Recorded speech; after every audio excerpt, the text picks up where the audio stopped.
My name is Trudy, and I'm the founding teacher here at InsightLA, which just means I've been here the longest.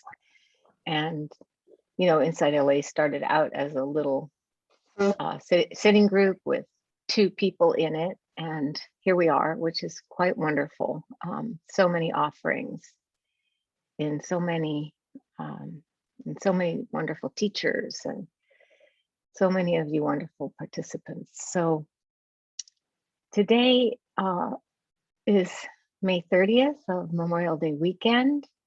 And it seemed like everybody, I want to just say at the beginning, I'll say it later, but I also want to remember to say it at the beginning that I'm speaking to you from the unceded lands of the Tongva and Keys tribes. The Chumash, I've always said Chumash, but actually that's like from Malibu north, and I'm south in Venice. So,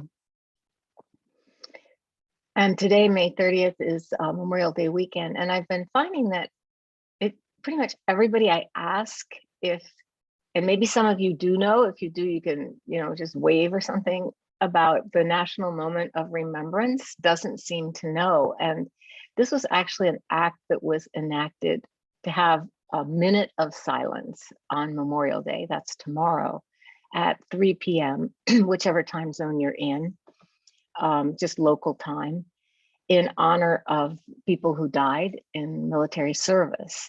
1 minute of, excuse me, 1 minute where we are all asked to just pause for a moment and in honor of their courage and their sacrifice. And I don't know, how many of you ever heard of this National Minute of Silence? To me, it's a minute of mindfulness. It's kind of exciting, but I heard of it a few years ago and wrote a little blog about it. But at that time, I thought it was 2 minutes. Maybe it was 2 minutes, but as the pace of life and everyone's busyness increases, it's been streamlined to 1 minute. But put it in your calendar, remember tomorrow, and we can all have that minute of silence. And then I also felt, this was the week of the anniversary of George Floyd's murder, of the mass shooting in San Jose, which actually affected one of our teachers, Thomas. His parents used to work at the San Jose, the Valley Transportation Authority. Fortunately, they had retired a few years ago, but many of the people who were killed were their friends. And also tomorrow and Tuesday is the 100th anniversary, the centennial of the Tulsa Race Massacre, which you may have been reading about if you didn't know about it before. And so I just think that during that moment of silence in honor of the people who protect us, no matter how you may feel about war, they do put their lives on the line to protect us and choose to do that. America's warriors, are volunteers. But to also include perhaps, some sympathy as we remember that horrific event that happened in Tulsa. And I get excited because I think, what if we extended that National Minute of Mindfulness? What if we took another minute and another minute of respectful awareness? Then we'd be doing what we do here together, meditating and doing our best to, to bring that sense of care for all life into our world. So we begin with some meditation. If you're new here, we sit for about 30 minutes and we have some teachings. We have surprise guests today. And then we have a chance for some dialogue together, some questions and reflections. And we've been doing a kind of series on the senses for embodied mindfulness, the body being a doorway to presence. And a few weeks ago, we worked with the seeing and the eyes, and then last week with hearing, the ears, and listening. And so this week, I will do some guided meditation around the sense of touch. So please find a posture that you can comfortably be in for the next 30 minutes or so, where you won't get too distracted by being uncomfortable. And just as you settle into that posture, appreciating that this is a grounded, the body is grounded here. You are safe here in this groundedness in the body, no matter what may have happened before or what's going to happen next.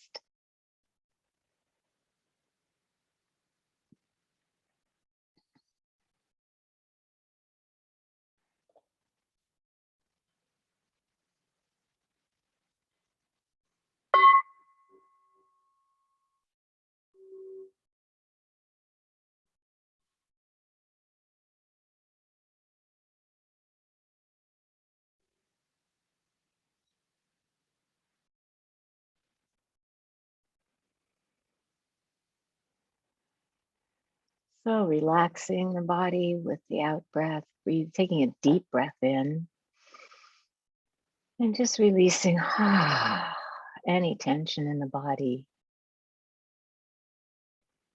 I see one friend from London releasing the tension of the day. For those of us who are more at the beginning of our day, just starting out with a deep breath in, breathing in the aliveness of this moment. And breathing out, greeting the day with a relaxed body and a present mind and heart.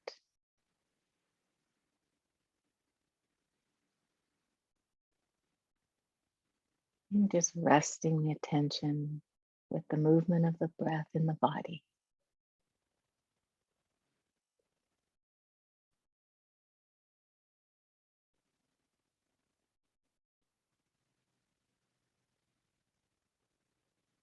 And just sensing the touch of the air in the nostrils, the coolness of the inhalation, the subtle warmth of the exhalation.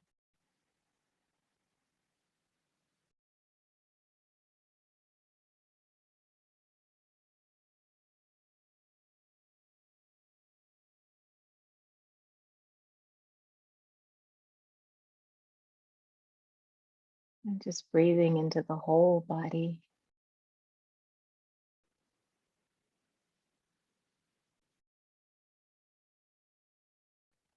And sensing the just very delicate touch of the clothing against the skin as you breathe in and out.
And just noticing the sensations in the whole body.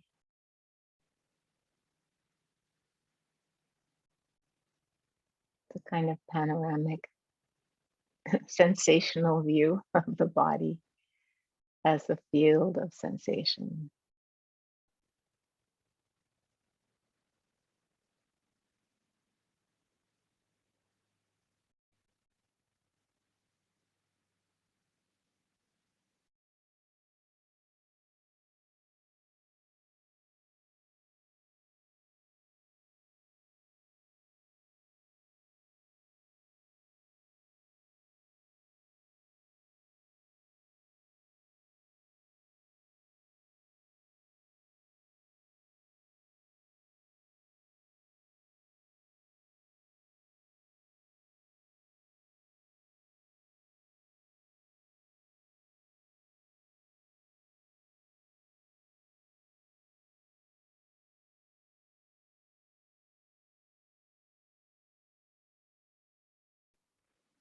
And when you notice the mind is just the attention has wandered into the past, whatever came before this moment, or the future, any of the moments to follow, just taking that, shifting the posture back, taking that backward step, just a half an inch or an inch into this posture of receptivity.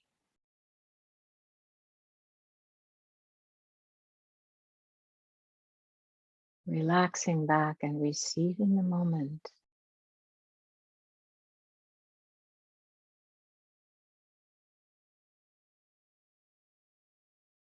This one and this one.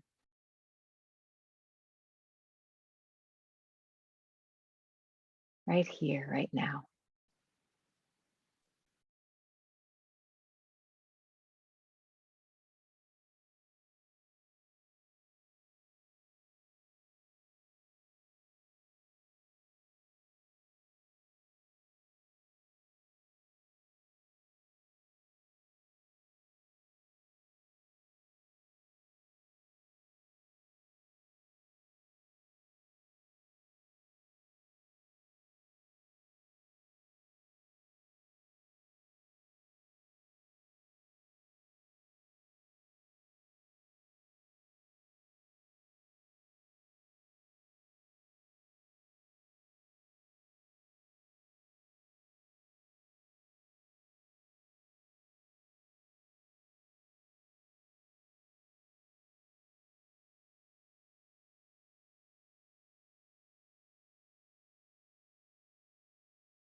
Now, if you'd like, you can experiment with touching your hands, resting one hand in the other in your lap, or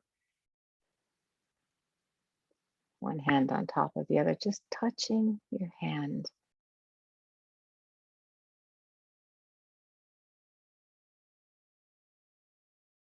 And noticing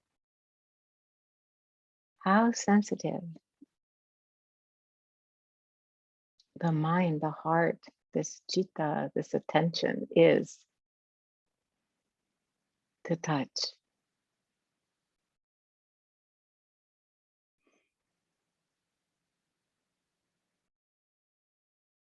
Instantly experiencing that sensation of touch.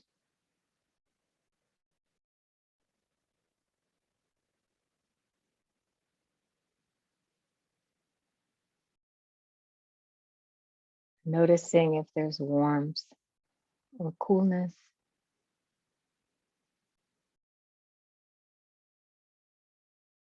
And the sense of pressure, is it light? Or is there a sense of heaviness?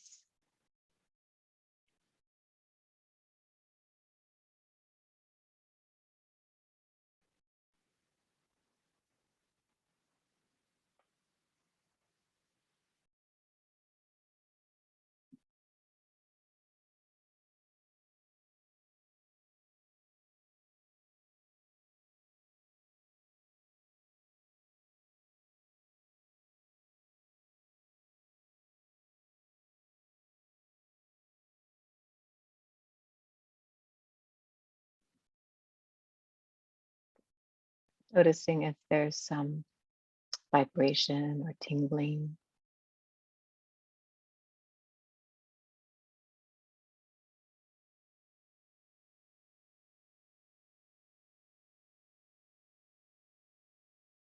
How heavily you're pressing.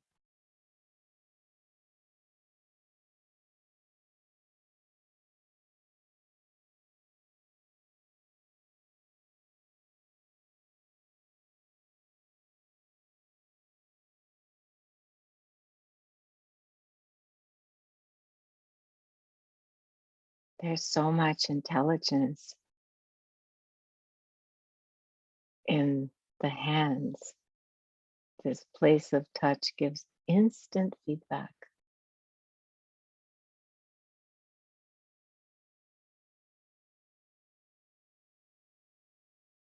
Free from judging or disapproving or proving, just simply touching, sensing, feeling.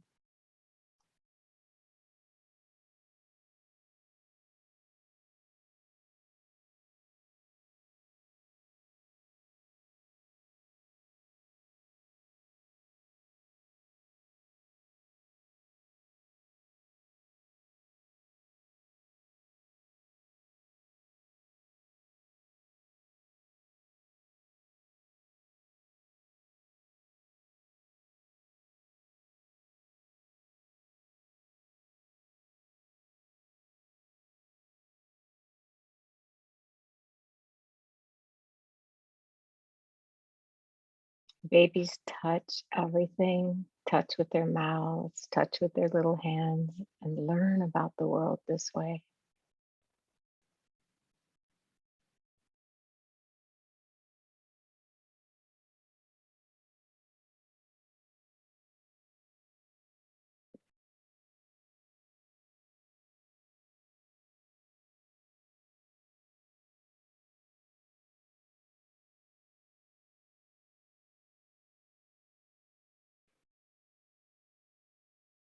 This sense of touch doesn't know or understand thinking.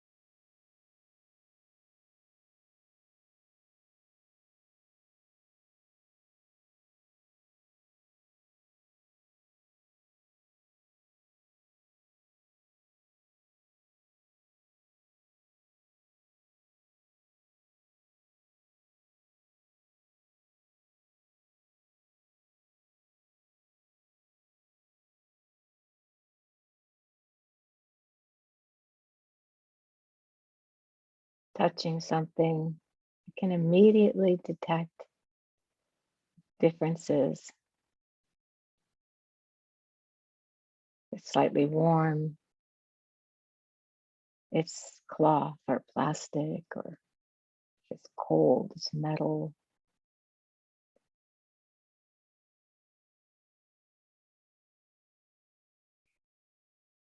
Babies learn about the world.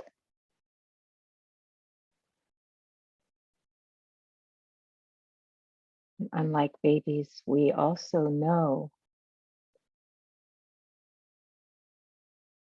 how we are moved or taught by what we touch.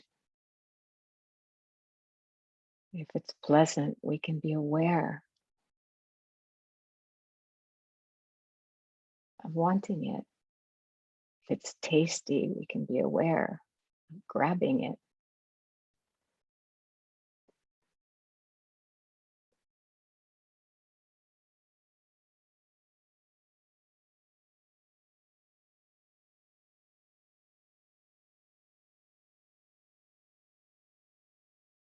If it's painful, we're aware of pulling away from it.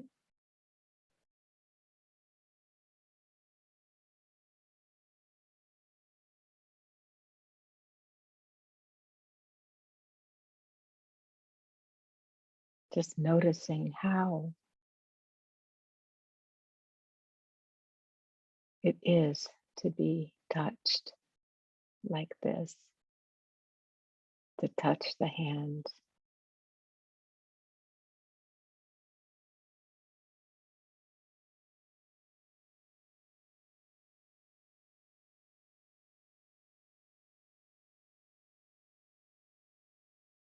Does it feel steadying?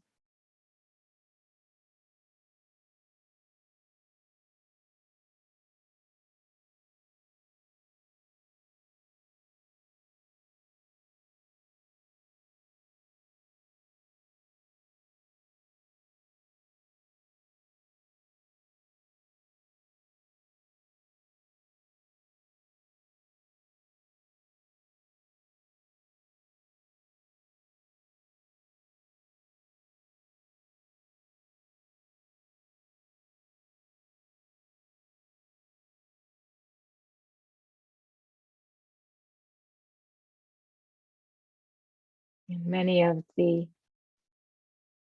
metaphors for meditation are about touch, like calming, steadying,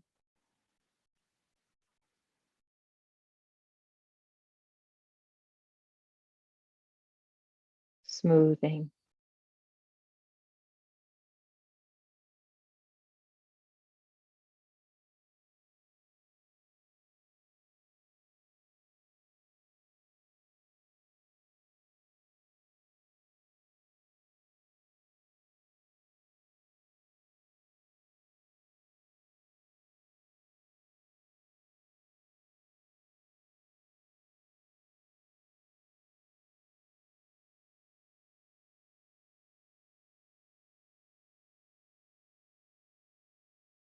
Noticing what feels calm, rough,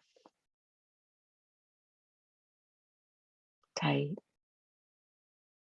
soft.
And just as we steady something by putting a hand on it, like sitting calmly, holding someone's hand who is agitated or upset,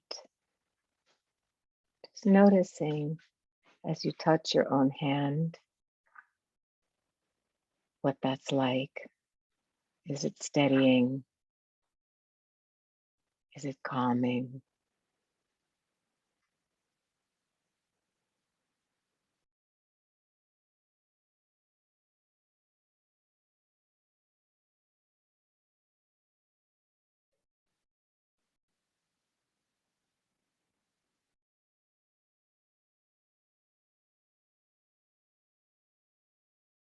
Touch brings in these qualities of caring.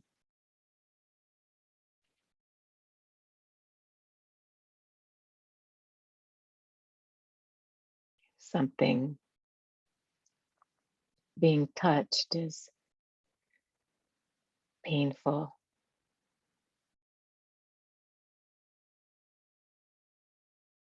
There's a choice in response to run away from it or to be gentle with it.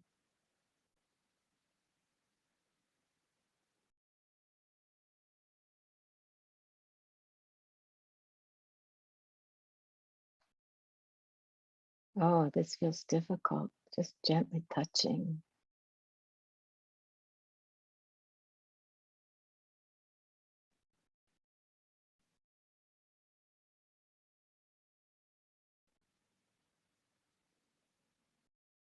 Being quiet and receptive with how it is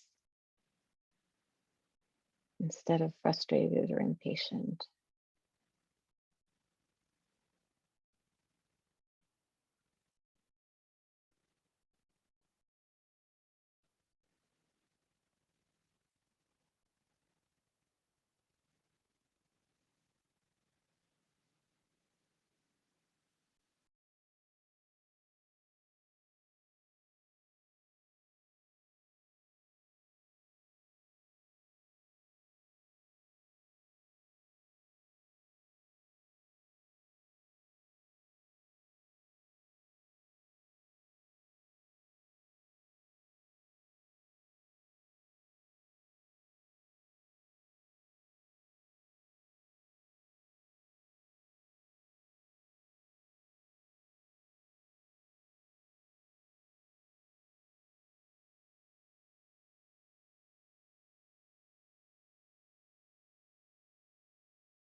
And this is how we work with what touches the heart in meditation.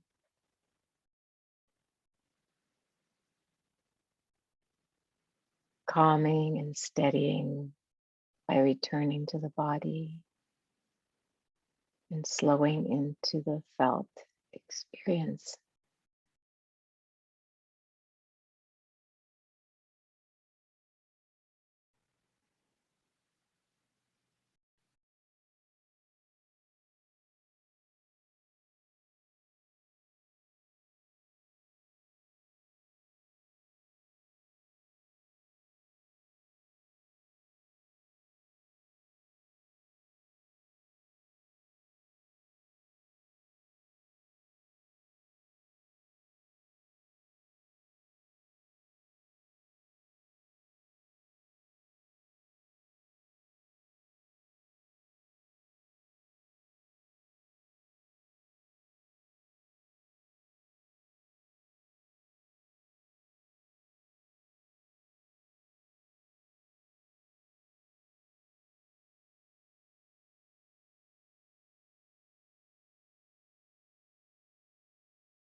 And I'd like to close this meditation by reading you a poem about the hands and what we touch. And the poem is called Daily by Naomi Shihab Nye. These shriveled seeds we plant, corn kernel, dried bean, poke into loosened soil, cover over with measured fingertips. These t-shirts we fold into perfect white squares. These tortillas we slice and fry to crisp strips. This rich egg scrambled in a gray clay bowl. This bed whose covers I straighten, smoothing edges till blue quilt fits brown blanket and nothing hangs out. This envelope I address so the name balances like a cloud in the center of the sky. This page I type and retype. This table I dust till the scarred wood shines. This bundle of clothes I wash and hang and wash again, like flags we share. A country so close, no one needs to name it. The days are nouns, touch them. The hands are churches that worship the world.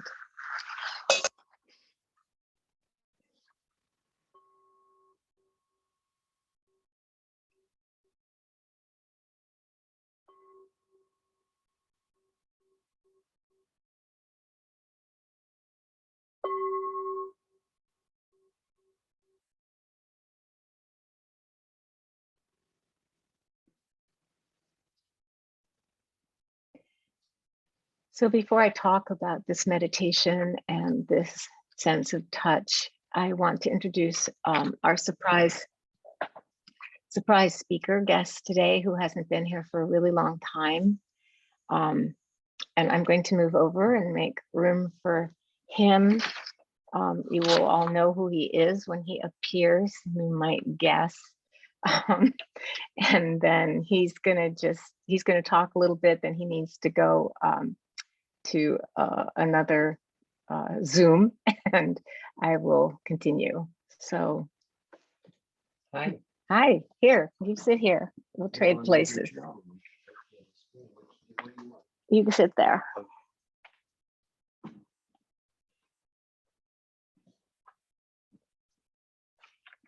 What a pleasure. Good morning. I've had the delight of being a part of Sunday morning sitting group on and off now for years with my beloved Trudy. And I've missed it. I miss seeing you all in person. And now I get to see some of you as friends and folks I know online. And it's a really great pleasure to reconnect. And hopefully Trudy and I will do some things together again of this kind for you in the weeks ahead. So I'd like to follow up on what Trudy led as a meditation, and in a way maybe it repeats what she said with a slightly different language. The sense of touch, and she's been going through the senses of seeing, hearing, and now touch,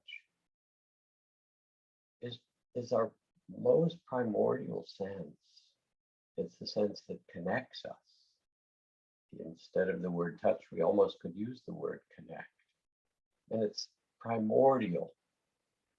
Remember when you were in high school biology and you started to study or even look under the microscope at paramecium and amoeba, and there's this little amoeba sticking out a pseudopod, some little part of it, to feel in that fluid where it was floating whether something was nourishing or whether it was dangerous when it would retract the pseudopod or move toward the nourishment.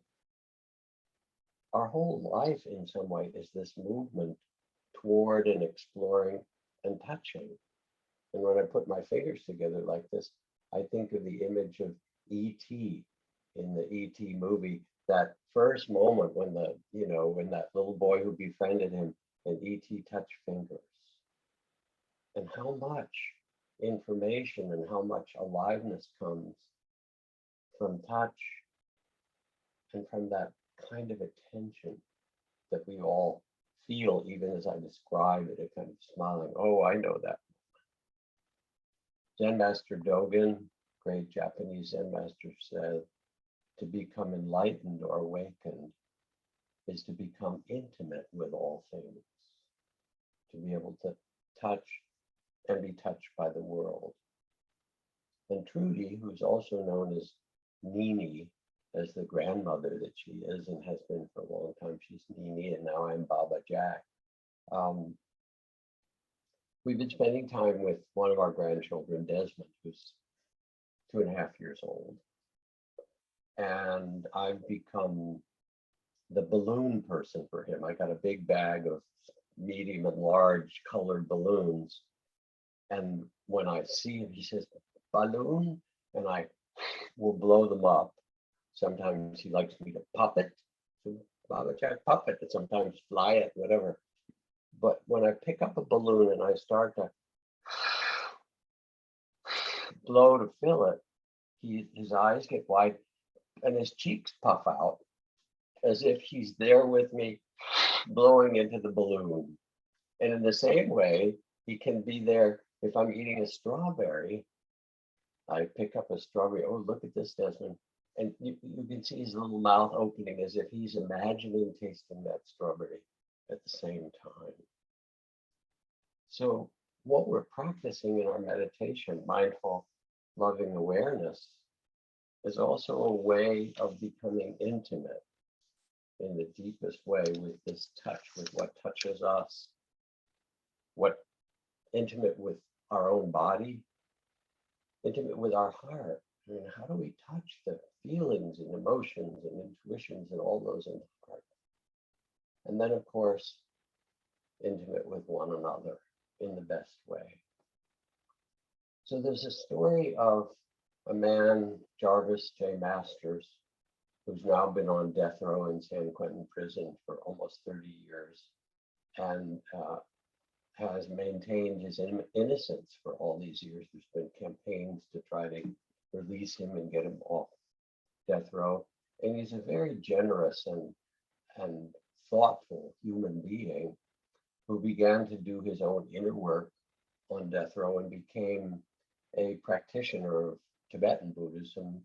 Thrangu Rinpoche, this great Lama, came in and gave him bodhisattva vows. And Jarvis has become a voice for humanity from behind bars at San Quentin. Anyway, Jarvis tells the story about how one day in the somewhat rainy season, he went out in the yard in San Quentin.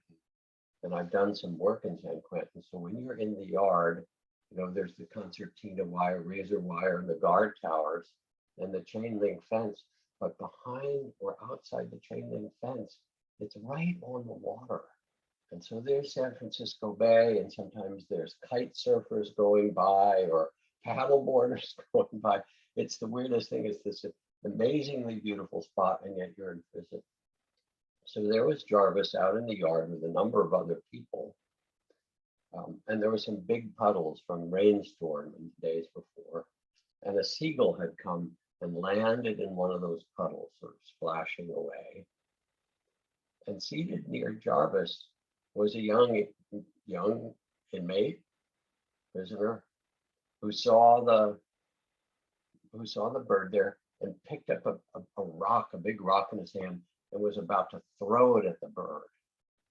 And if you don't understand that, you haven't been around lots of boys lately, because it's one thing I remember doing as a boy, throwing things at trees and throwing out. Anyway, so there it was. And Jarvis was sitting next to him, and without any thought, he put his arm up and blocked him and said something like, stop. And the guy got really angry. I have to change. I forgot that the AirPods were on. So sorry. Okay, Julie dear. Sorry, just a minute. Okay, now continue. Do you think, is the sound okay? Not if It's you, better now. not if you've been able to hear me. Yeah, it's okay. All right. So there's Jarvis, and he blocked this guy. And that guy gets really angry. You don't mess with people's personal space in prison. What are you doing? What are you doing? You know, and everybody gets quiet, like a fight's going to happen. And they're all watching. And Jarvis turns to him and he says, "That bird got my wings." I'm sorry. I need to fix the sound. You didn't fix it. I thought I did, but apparently we're getting text, so I'm just responding to the text I'm getting. And now it should work. So he responds, he says, "That bird got my wings." And the guy looks at him like, "Huh? What are you talking about?" But he puts his arm down, puts the rock down. And for days, maybe a week after that, everybody heard him. People would walk up to Jarvis and they'd say, "What do you mean that bird got my wings? What are you talking about? What were you saying?" And Jarvis would just smile. It's kind of like a Zen koan, right? But actually, everybody knew. Everybody knew that somehow those words, like a poem, those words, "That bird got my wings," spoke about a kind of freedom of spirit that we carry that can't be imprisoned by walls or guard towers. It's the freedom of heart that we have. And he could see it in that bird. And so here we have this human being, Jarvis, seeing a bird and saying, "That's me." A moment of intimacy, of being touched. And in doing it, everybody else on the cell block, "Oh yeah, that bird got my wings." It became kind of famous. As we meditate, as we learn to quiet our minds and open our hearts, we become more sensitive and steady at the same time. We become more present with mindful, loving awareness. And this mindful, loving awareness allows us not only to touch or know, like that amoeba, what's dangerous and what's nourishing. It allows us to become responsive, to sense our connection with what is around us, and in doing so, to care for ourselves, to care for others with courage and presence and kindness. So that touch is an invitation, like mindful, loving awareness itself, to an ability to be present, our innate ability to be present, responsive, and alive. It's such a beautiful thing to be able to meditate and open this capacity. So I'm happy to see you all, happy to be here with dear Trudy. Love you. And we'll get to talk more later. Thanks.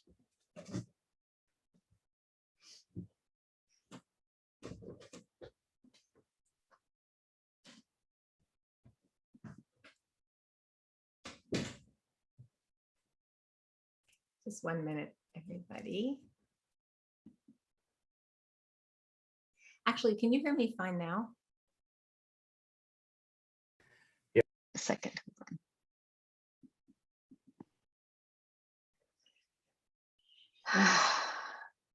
Okay. So I'm very grateful to Jack for making an appearance. We're going to teach together again in a few weeks, and he'll be able to stay the whole time and do some of the dialogue with you all. But as I said, he had to go today. So that was really beautiful because Jack talked about touch from the perspective of the heart and being touched in the sense of being moved being moved by what we sense. And um, I'm kind of fascinated by the language of touch, and that so much of the language, the metaphors for meditation, often they're visual, panoramic view, seeing, having insight. But these metaphors of touch, that feeling of calming, of steadying, of regulating, the way we automatically put a hand on somebody's shoulder, or take somebody's hand when they're upset. And, there have been studies that show that measure, I don't know, all the things that you measure, blood pressure and so forth, that, when somebody, say in the hospital and their loved one comes and takes their hand, you could just, all the body systems relax and regulate. And this is a beautiful thing. I love also the knowledge of how much intelligence is in our hands. Like in Naomi, she had a nice poem, the things our hands do all day long, and the intelligence that's in them. Hands that are churches to worship the world. And these these emotions that we feel, these pesky emotions or the uplifting emotions, all the emotions, the full gamut, the full catastrophe. All of these, when we're present in the way that Jack was just talking about, they will diffuse, they will pass through us, they will fall away.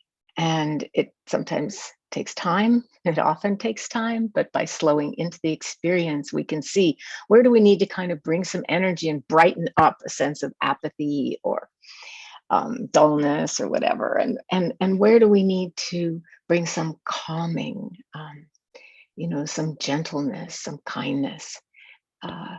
When there's, a feeling and emotion, it's like a surge of either pleasurable or painful experience in the heart. And it runs through the whole body. It runs through us, either tightens us. And if we tighten in response to that, it amplifies it. We've all experienced that. And when we can open up and be present, like we did in the meditation, like Jack was inviting us to do, to be that intimate and close and touch the experience that we're having, it can be regulated, it can attenuate, it can diffuse, it can move through. Last night, Jack was talking to me about a meditation he did with a teacher, Ajahn Damodara, who's no longer alive, but who taught sensation. That was like his whole thing, sensation in the body. And he talked about how just doing that walking back and forth on the forest paths in Thailand, in the monasteries that he visited, the different ones and the different teachers he studied with. In this one, he said, even as he was walking, on the path, not just feeling that sense of touch of the feet but also feeling the touch of the emotions, the touch of the breeze on the skin. Ajahn Suchito, who was a monk in the Thai forest tradition, talks about, he said, this body, this experience of sensation in the body, he says, this is the forest path we're walking through. This is the landscape of the body. This contains all the karmic stuff you need to move through. This is your forest, this very body, and this is the beginning of the world. And what does he mean when he says, this is the beginning of the world? What he means is that first there's that pure sense of touch, like we touched the hands in the meditation. And that sensation doesn't know anything. It doesn't think anything. It's unmediated by our judgments about it or thoughts about it. And then there comes the perception of what is being touched. And in that perception, I feel moved. I feel confused. I feel frightened. I feel sad. I feel filled with joy and exuberance. In that sense of I feel, that sense, this is where the I begins. The I with which we make the world through our perceptions and through our interpretations of experience.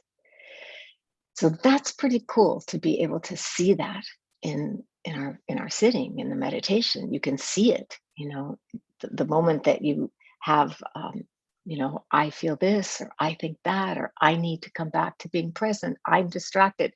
This is what he is calling the beginning of the world that we create through our perceptions. And one analogy that I really appreciated is if you think of the body, this sense of the body, like the mast of a sailboat. My brother-in-law has a sailboat and he sails on San Francisco Bay, and he even has figured out how to bring his wife, who's in a wheelchair, onto the sailboat, and has all these special things to accommodate her. And it's not a big boat or anything, but he loves it, of course. And if you think of the body as the mast, and the spine, excuse me, is the mast. The body is the sailboat. The spine is the mast, and then the sail. The sail receives all the winds. The sail receives the emotions. The sail receives whatever's blowing through. Whether it's a storm, whether it's a gentle spring breeze, the sail receives all the winds, but it doesn't leave the mast. And so we can be open to all of the feelings, to all of the emotions, to all of whatever's blowing through this body, this heart, this mind.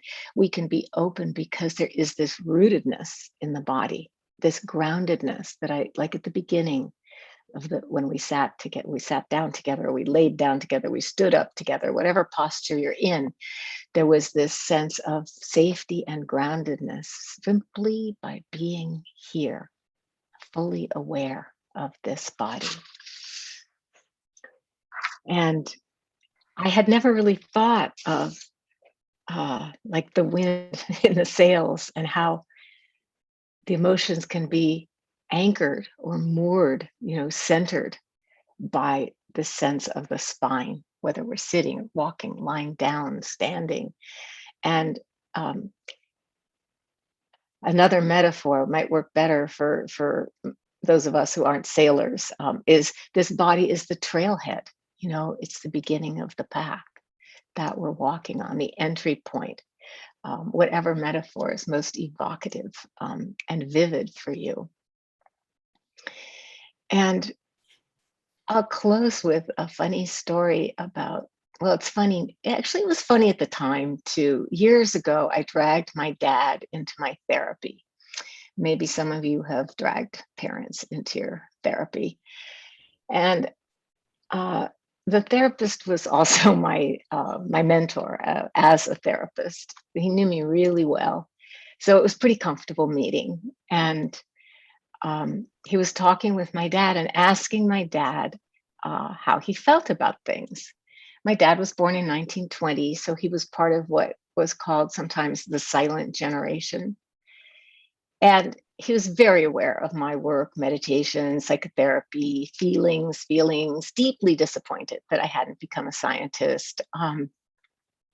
But, supportive and loving anyway. I was fortunate. I had a good dad. And so when Dick asked him, how do you feel about this? He looked at him and he said, feelings? Feelings? Feelings are irrelevant.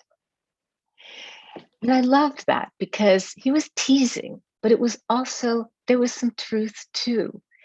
And I think he really meant it in the sense of that sense of being moored or anchored to your purpose. And whether you feel good or you feel bad, if your purpose is raising a child, you do it anyway. You get up during the night if they need you. You hold, I remember holding my daughter's long hair back while she threw up. If she was sick, you do these things and your feelings are irrelevant. You just keep going.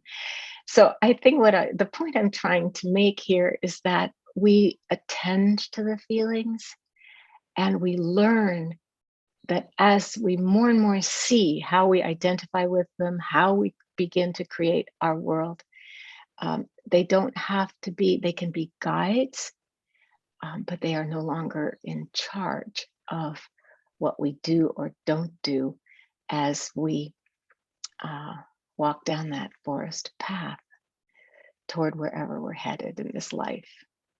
So this is what I want to share with you today about the sense of touch. And now open up for some dialogue with you. You may have some questions or reflections. You can ask, you don't have to refer to, what I've talked about. It can be whatever you're experiencing in your own practice. I just have to say that my friend Lenny is here. She lives in London, and Lenny is my oldest continuous friend. We were in preschool together. And wave to everybody for a minute, Lenny, just so they can see you, please. Yeah, there she is. And the reason I still even know her is that our parents were friends and stayed connected, because I am not that good at staying connected to people from far away. So yeah, really happy you're here, Lenny. So Kathy is moderating today. And if you, I see Robert has his hand up, and Kathy will call on you to unmute yourself when you raise your hand, and which you can do at the bottom right of your screen where it says reactions. You can press the raise hand icon, or you can just wave your hand wildly and Kathy will see you. Yes, I will. Robert, go ahead and unmute yourself. Hi, Trudy. Hi, Robert. Good to see you, and really you. beautiful. Both of you were quite beautiful, and I feel I'm out at the trailhead. My conversations about last week, I was very aware there was a bit of a deadness, and it was after, part of your talk felt was about your friend and being with your friend who is dying. And I don't know, I kind of felt not very much, even though what you were talking about was so deep. And afterwards, I was aware it was a surprisingly dead response afterwards. And I personally am very aware of that moment, thinking of that moment. I've been thinking about that moment where you have a diagnosis, you're dying, and what's it like, and how to stay present in that moment. And I've been working, this is when I've turned 60, so it's put it on steroids. I need to figure this out, but quick. And so I was very aware afterwards, like, oh my God, I was distant from what Trudy was talking about. And it felt, I'm projecting over everyone else, but there was no talk about it at all. It was kind of amazing to me. And so I go through my current life with this awareness, every now and then really sinking into that intense fear that comes thinking about that moment of having to say goodbye to everyone I love. If I'm lucky enough not to die, by bus, and I have time to work on my death and have awareness of it. And so it comes up with me, that fear comes up with me at times. It's overwhelming. And I guess I'm just asking, what are the ways of working with it? With this fear of the ending and the goodbyes, and dealing with the idea of non-existence. So just a tiny little question for you. That's what I was just thinking. Oh, a simple little question. Thank you, Robert. Thanks a lot. Yeah. First of all, you're already working with this skillfully by noticing your avoidance, the pulling away, the distancing that happened, and how dead that made you feel. And the aliveness, of course, comes from being more connected to whatever experience it is. And I think the terror is actually part of the aliveness of being connected to the feeling of the thought of non-existence. And then that's the other piece. The thought of non-existence, the thought of saying goodbye to everybody is unbearable, actually. It's unbearable to this self, especially as a parent, and my experience with my friend who's dying is most of the time, the present moment is the most powerful. You know, she's not lying around thinking all the time about this is my last moment and oh my gosh, will I see this person again? And you know, all those kind of things. And the present moment is really powerful. And according to the blessing of having cancer, which is what she's dying of, this glioblastoma brain tumor, the blessing of having a slow kind of dying is that you actually do get to work through these things as you're going through the experience. You know, one thing that's been oddly comforting for her is keeping her hands busy. She has like different, it's almost like occupational therapy or something, these pipe cleaners. You can see I have my we made pipe cleaner bracelets. You can see them, how beautiful they are. I was out to dinner with my daughter, and our first time going out to dinner with them since my daughter, my husband, and her husband actually, and my husband, yes, which is very unusual. And she's like, Mom, what's on your wrists? So these are my pipe cleaner bracelets, and we just like twisting the pipe cleaners. So I only use this example, Robert, to say that when the time comes, there will be things that you will need, do, just as there are when you're meditating and you're very aware, or you're going through your life, you will ask yourself like what's needed. And that will be your guide of what you do. Do you see what I'm saying? Like, it's so, we want to kind of front end it. And there is a way to do that by being willing to talk about it, to look at it, to have conversations about it, to be aware of it.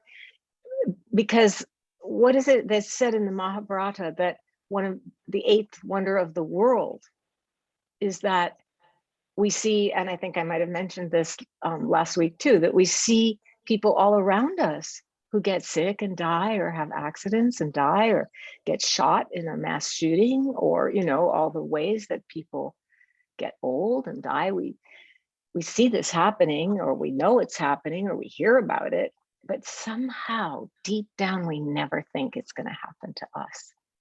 So letting in that truth and being aware of that is really, it's uncomfortable because of all our Halloween cultural notions of, they're scary. And what I am doing more of is when the Yeah. terror comes in, instead of me, you know, distracting myself, I try to lean in into it and not run from the fear of it. Then what happens? Then it's, you know, it's impermanent. It kind of fades like it does. I'm also wondering if there are meditative techniques to encourage that, because it comes up to me out of the blue sometimes, out of the blue, that terror, usually at night. Sure.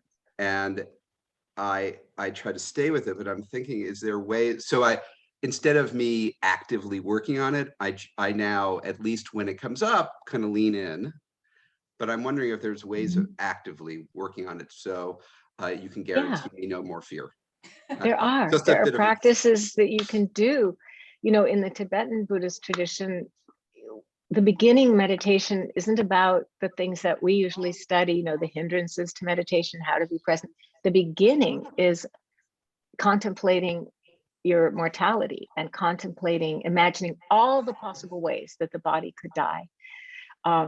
There's a practice called the 9 contemplations by Atisha that we can do together if people are up for it. It's a little rugged, this practice, but it's the 9 contemplations about death. There's lots of things that you can do to work with that, so that it's not just sort of swooping in and catching you off guard. And you know, the way you're working with it is beautiful. You're really using the tools of the practice. And as you say, what happens then? It diffuses, it falls away, it changes, like any emotion that we're working with. And it's not going to be any different when you're doing your dying. You know, the thing that I hope for and wish for anyone who wants this is to be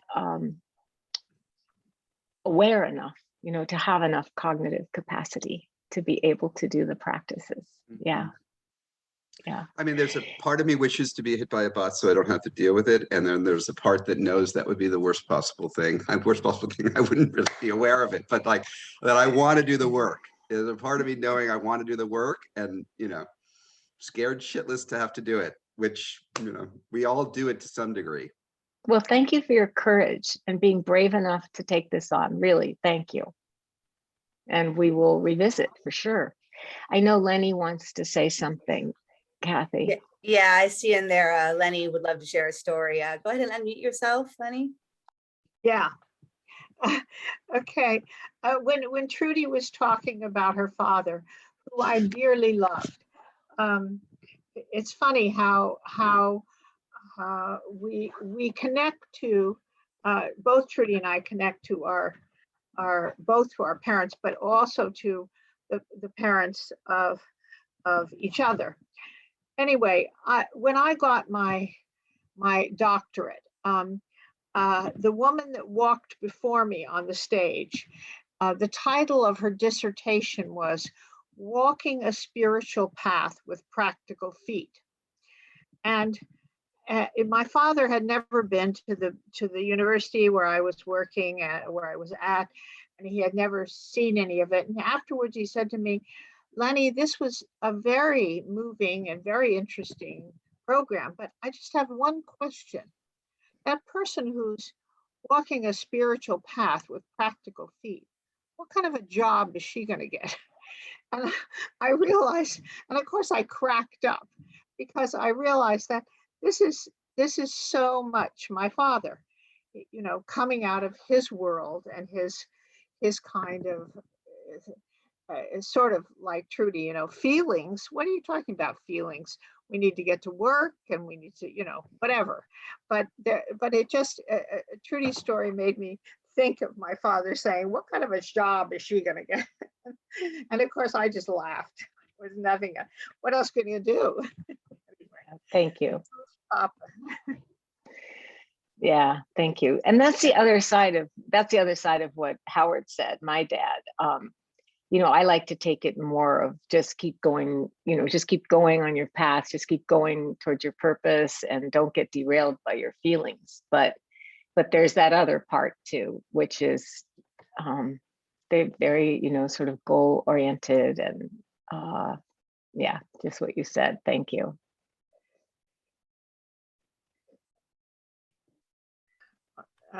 Feelings were not, at least for my parents, feelings were not something that you spent a lot of time with. And for people like Trudy and myself we're in different professions, feelings are huge. Feelings are very important, and they're what guide us or derail us, but whatever it is, I mean, we spend a lot of time on feelings. And I only sort of reflect a little on the fact that neither Trudy's parents nor mine were very interested in feelings. That wasn't what you focused on. Anyway, I'll get off. Not interested in introspection either. No. I mean, it's like I'm Katie is nodding because it's true. It just doesn't want. I mean, I think that various of us over time have broken the mold, at least as I understand it, and we've dealt with feelings and we acknowledge feelings in our children, and we try to cope with all of that. But certainly, when I was growing up, feelings were sort of not. I was considered weak and pathetic, as my mother said, because I had feelings. That was a problem. So anyway, I think it's very, I love what Trudy was talking about and all that. And I can't believe that some of you haven't had some of the same experiences. Thank you. Thanks, Lenny. Along that lines, well, it occurred to me when you were talking about touch, the idea of someone being touched in the head, and that's a negative thing. So I wonder where that came from. And then in the chat, we had a question, how do I deal with strong emotions that arise? I think kind of along the same lines of Robert said, like if there's things that are emotions that are sort of overwhelming. The way that we do it in, excuse me, in the meditation practice is by tuning into where that emotion is felt in the body. And if I was, directly, if I was facing you, I would ask you to just take a moment and close your eyes and sense into the body and what you're feeling. And we can all do this together. Just sort of dropping into, tuning into the breath and the body, the sensations in the body. And when a strong emotion comes, it is felt in the body. You notice that, anger brings that like tightening fists, and when I feel scared or anxious, a tightening chest. There's heat with anger, there's water with tears and sadness. And, our body really senses and registers the emotions. And thoughts that we notice in meditation can also trigger emotions. Emotions then trigger thoughts and stories about the emotion, what caused it, and will it always be like this, and all of that. So we tune into the body as a way of disengaging from all the stories or the dramas or the traumas that have generated the emotion, because the body it feels, it senses, it knows, but it doesn't think. It doesn't know, it just knows the sensations. And so that's very grounding and calming. And we do that in order to allow the intensity of the emotion to subside by disengaging from the thoughts and stories that fuel that emotion about whatever happened or is going to happen, and tuning into just this felt sense in the present moment, where, as Robert was saying, with the terror that comes over him sometimes, when he talked about leaning in, what he means is by being willing to feel that terror fully, instead of just quickly change the channel in some way, pick up your phone, whatever it is that can change the channel. By feeling that terror fully, what happened? I asked him what happens. And remember what he said? He said, well, it kind of passes away, like it's impermanent, like everything else. It doesn't stay. It might stay for quite a while, but it won't stay forever. Even the strongest emotion, it will not stay forever, and it cannot destroy us. And part of what we're doing, a lot of what we're doing with the meditation practice, is learning how to deal with these floods of emotion. So it's a great question. And the Buddha was asked the same question that you just asked, and was asked, like, how do you cross the flood? And the image was of a raging river, right? Flooded by lots and lots of rain. And how do you cross these floods of intense emotion that happen to every human being? And he said, you cross the flood by not hurrying, because you'll exhaust yourself trying to get past it or get rid of it. You cross the flood not by lingering and dwelling on it and obsessing and perseverating and ruminating about it, because you'll drown in it. You cross the flood just steadily, step by step by step, mindfully, present, gentle, quiet as possible, just tuning into the body as we've been saying, and just letting that surge of painful or pleasurable feeling, letting it just flow through you like the river, run through you. It's hard though, when we're upset, not to want it to just go away, to rush through it, or I tend to get more caught, and I'll just think about it and my mind will come back and pick it up and get stuck on it, things like that. But we have very clear instructions about how to work with these floods. And we just need to remember to practice them so that we actually have the tools in our repertoire when they come up, like Robert's been practicing for a long time. So when terror comes up, he knows how to work with that. Doesn't make it less terrifying, but at least it gives you a sense of this is workable. And once somebody asked me, after all your decades of practice, like what has come out of that? Do you see any results of that? It was a great question. And I was like, what has come out of that is the confidence that whatever happens, it is workable. And that's huge. So thank you. Beautiful. Thank you. Katie and Grace, I see your hand up. Go ahead and unmute yourself. Thank you. Good to see you guys again. It's gonna be can you hear me? Yep, we can hear you fine. It's gonna be my last time with you guys for 3 Sundays.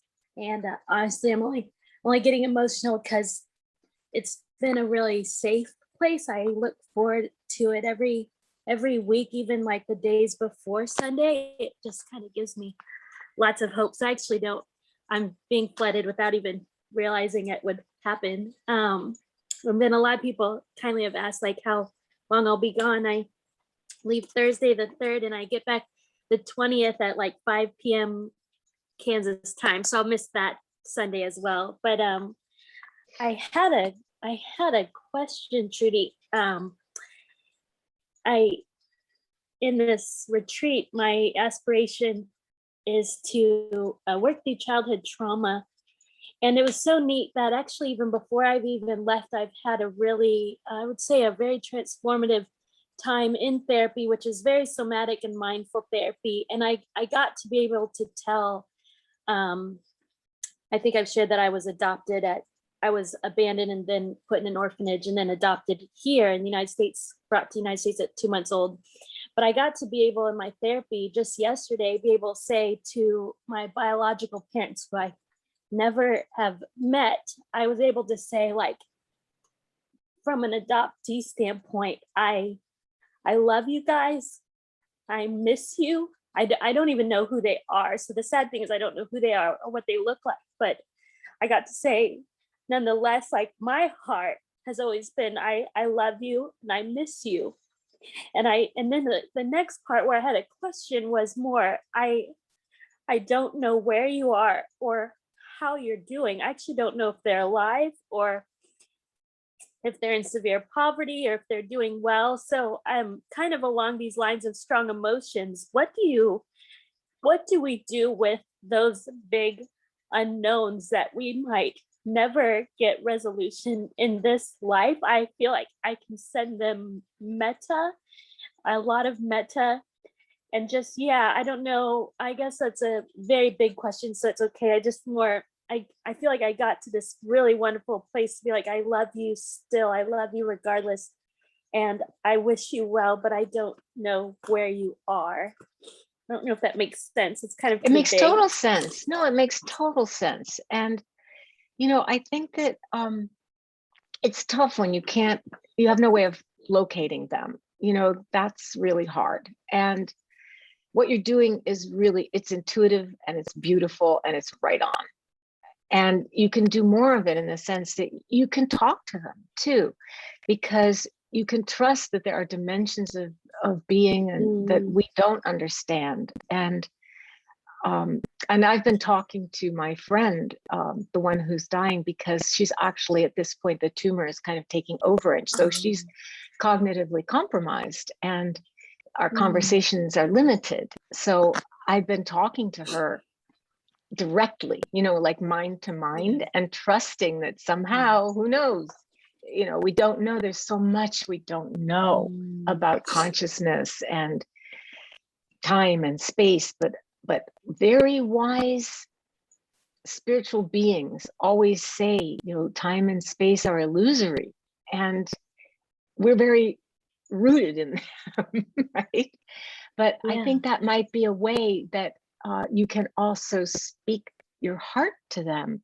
They are part of your ancestors, and you can go back to their parents, the grandparents and the great grandparents. You can speak to all your ancestors and ask for their support during these 3 weeks, because it's a long time to be away from Grace.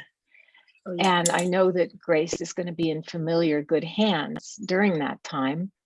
But still, you know, you can talk to your ancestors, ask them to bless and take care of Grace and your husband and everyone else who's helping out to take care of her while you're away.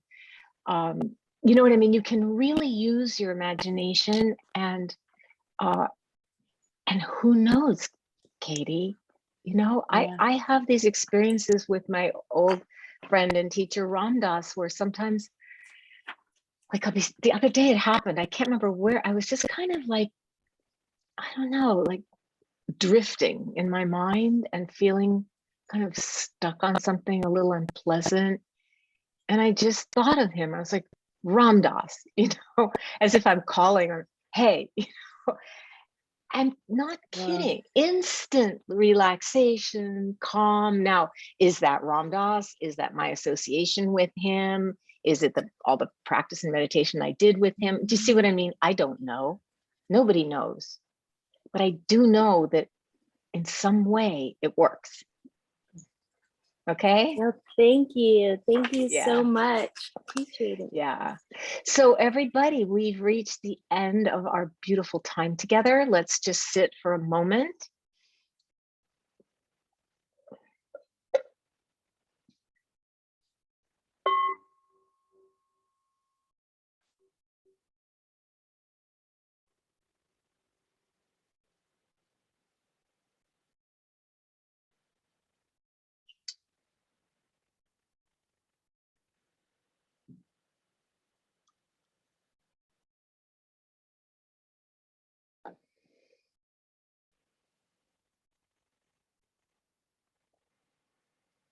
So this is the path we're walking together. This landscape of the senses, of the body, where we can learn about and work with all the karmic stuff that we need to move through in this life. This is your forest. This is my forest. This is your stuff. This is my stuff. This very body senses it all.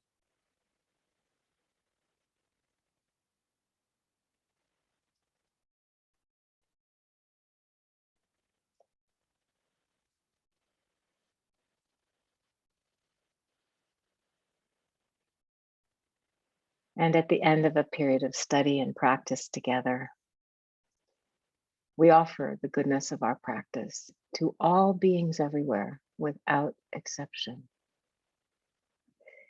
And this offering is a way of expressing our appreciation for whatever might be, you know, good or supportive or steadying what we may have learned, whatever's been beneficial about this time that we spend together,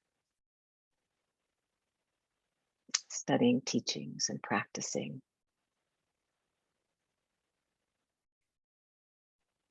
May all beings be well. May all beings be steady, rooted in the body, able to work with the pleasure, the pain, the joys, the sorrows of this life.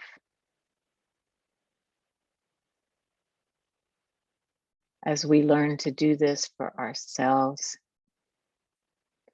as you and I learn to do this with each other, the world becomes a safer and more compassionate place.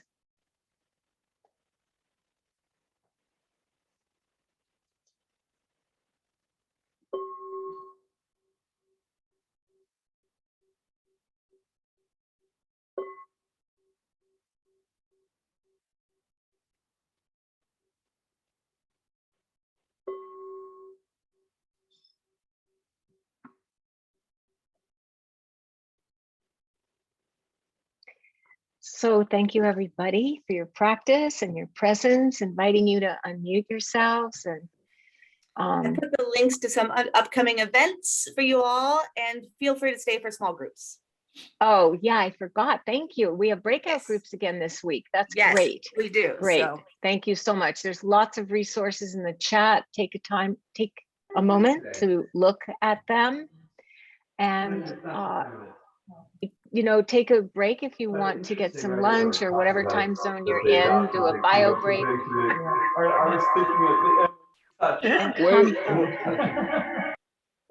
and come back for a breakout group. These are small groups where you can get to know each other and share, just questions and experiences from your practice. So I want to encourage you to do that. And I won't see you next week. Next week, Casey Howe, who is the teacher from our Long Beach community. I'm really excited that Casey, he usually teaches himself at that time, but he is coming to work with you. And announcement, if you could also put this up, Kathy, I'm teaching next Sunday. No, excuse me. Yeah, it's next Sunday. That's why Casey's teaching.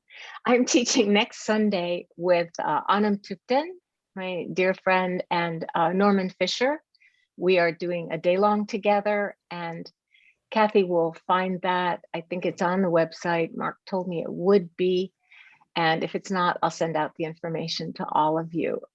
It's a day-long on Zoom, and Norman these are both beloved teachers and friends of mine. And I think you will really enjoy when we could be together that next Sunday. So thank you, everybody, and have a wonderful long weekend. Thanks, Trudy. Thank you, Trudy. Thank you. Have a Thank good you. one. Love you. Love you, Trudy. some of my Love you friends already- too. Bye, sweetie. Bye. Bye, Lenny. Bye, Robert. I love seeing everybody in their turquoise habitat there. That's you, yeah.